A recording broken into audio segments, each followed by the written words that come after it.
আদর দেয় তত বাঁদর হয়, একটা কথা আছে না, ওদের কাছে ঢুকে যাচ্ছিল, মানে এইরকম করে মুখটাকে নিয়ে। हे भगवान किधर भी हट जा, मैं जॉब कर रहा हूँ, ये क्या करता ए नहीं नहीं वो कुछ। हे भगवान ए मेरा हेडफोन भी है देखो।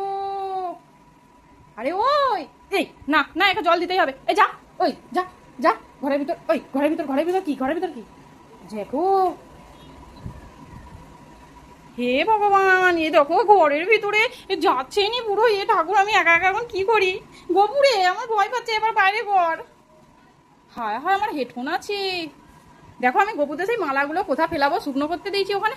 হায় হায় এই কি অবস্থা, এই করে সব সময়। তাহলে বলো সেই বাচ্চাগুলো থাকলে তো অতটা সাহস পায় না, মানে একটুখানি আসে দিয়ে চলে যায়, পুরো ঘরের ভিতর ঢুকে একদম আলমারির কাছে মানে ফুল টুল সব খেয়ে নেবে আর কি। কি অবস্থা বলো, সব সময় দেখো গায়ে আসা ভালো, তা বলে ঘরের ভিতর ঢুকে, এবার ভয়ও তো লাগে মাঝে মাঝে। কিছু করে না, খুবই ভালো, আমি গায়ে হাত আরে বুলাই, কিছু বলে না। কিন্তু কখনো কখনো যখন পুরো ঘরের ভিতর, একদিন জানো আমি রান্না করছিলাম, পুরো ওখানে আমার রান্নাঘর, রান্না করছিলাম, পুরো ঢুকে গেছে সেখানটা না। তাহলে বলো আমি একা একা থাকি, আর যাবেও না, এত বদমাস যাবেও না। ভাই বাইরে গেছে, উফ ভগবান, ভাই বাইরে গেছে দেখতে পাচ্ছ, এই সেদিকে চলে গেছে মনে হয়। আজকে আমি বিকাল বিকাল রুটি করেছি, ঠিক আছে, আমি না আরতি আরে ছাড়তে, আর এখন তো জানো পুরুষোত্তম মাস চলছে, 33 সংখ্যা খুবই গুরুত্বপূর্ণ, তাই আমি 33 বার করে রাধারানীর প্রণাম মন্ত্র আর আমাদের গোবিন্দ প্রণাম মন্ত্র 33 বার করে বলি, আর আমাদের তুলসী মহারানীর 33 বার, মানে সবকিছু 33 বার করে করি। দেখো যেটা আমরা পারবো সেটাই 33 বার করে করি।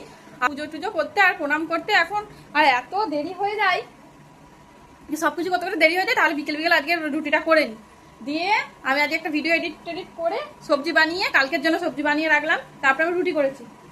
ও বিকালবেলা এসে যখনই আমি বানাচ্ছি তখন একটা খেয়ে গেছে, তখন আমি কিন্তু করছি, মানে এখন পুরোপুরি আমার কমপ্লিট হয়নি, তখন একটা খেয়ে গেছে, পুরোপুরি কমপ্লিট করে আমি সবজিটা বানাতে বসবো তখন একটা খেয়ে গেছে, ঠিক আছে।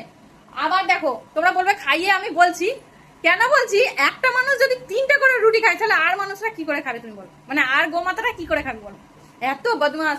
আর পুরো ঘরের ভিতরে ঢুকে যাবে, মানে যত আদর দেয় তত বাঁদর হয়, একটা কথা আছে না, ওই গোমাতাটাকে আমি প্রচুর আদর করি তো ও বেশি বাঁদর হয়ে গেছে।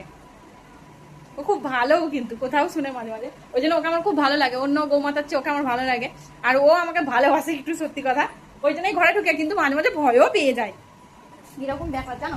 কোথায় গেল, ওইদিকে কোথায় চলে গেছে, এখন আবার আসবে, যখন খেতে বসবো। আমরা তো অনেক বেলা করে খাই, কারণ আমার বড় আজকে এখনো আসেনি, এখন কটা বাজে, এখন 8টা বাজে, 8টা বেজে গেছে। ও আসবে, স্নান টান করবে, তারপরে মানে 9:30 কি 10টা নাগাদ খেতে বসবো, তখন আবার আসবে, তখন আবার একটা কি আধখানা, দেখো খেতে খেতে যদি বাইরে এসে দাঁড়িয়ে থাকে, তুমি না দিয়ে থাকতে পারবে, তখন আবার দিতে হবে, একটা কি আধখানা হলেও দিতে হবে। এই ব্যাপার, আমার বর তো খালি বলবে তুমি কি সব আটা আমার তাড়াতাড়ি শেষ করে, আমি বকনি থাক, ওরা খেলে কমবে না, তাই না, এরকম ব্যাপার। বাপরে বাবা, তোমরা বলবে এরকম পরিস্থিতিতে ফোন বার করে ভিডিও, কি জানো তো তখন অতটা কাছে ছিল না, আমি যখন ফোনটা হাতে নিয়ে লকটা খুলছিলাম এতটা কাছে ও ছিল না, আমি লক খুলতে পারিনি, ও ঘরের ভিতরে মানে এখানটাতে ছিল, সত্যি কথা, মানে এই যেখানে আমার পাপোস আছে এখানটাতে ও ছিল, আর আমি ফোনটা নিয়ে যেহেতু পুরুষোত্তম মাসের এখন আরতির আমি ভজনটা চালিয়ে দিই, বোতর ভজনটা, এবার হচ্ছে দেখো গোটা ঘরে কাদা করে গেছি, ওদের পায়ে তো, ওরা তো চারদিকে ঘোরাঘুরি করে বলো না, খালি পায়ে, ওরা কি আর জুতো পারে, গোটা আমি সেটাই দেখছি।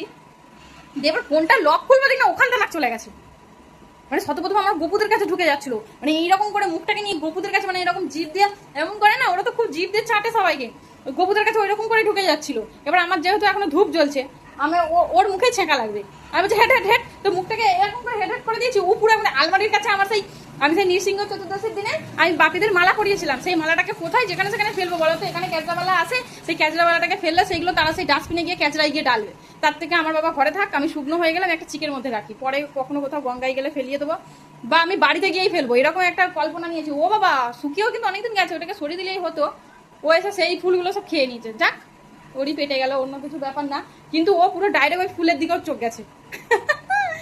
চলো অনেক কথাই বললাম, টাটা, রাধে রাধে। আমার জব তো একদম বাবা যা হলো, এই জব হাতে মালা এখন আমি ধরে আছি, তোমরা বিশ্বাস করবে, দেখো আমি এখন ধরে আছি, ছাড়িনি, আর এই নিয়েই এত বকবক করলাম। মালা জপ করতে করতে কথা বলতে নেই, কিন্তু এই যখন তখন গায়ে এসে যদি হট্টগোল করবে তাহলে কিন্তু কথা বলবে না তো কি করবে বলো তো।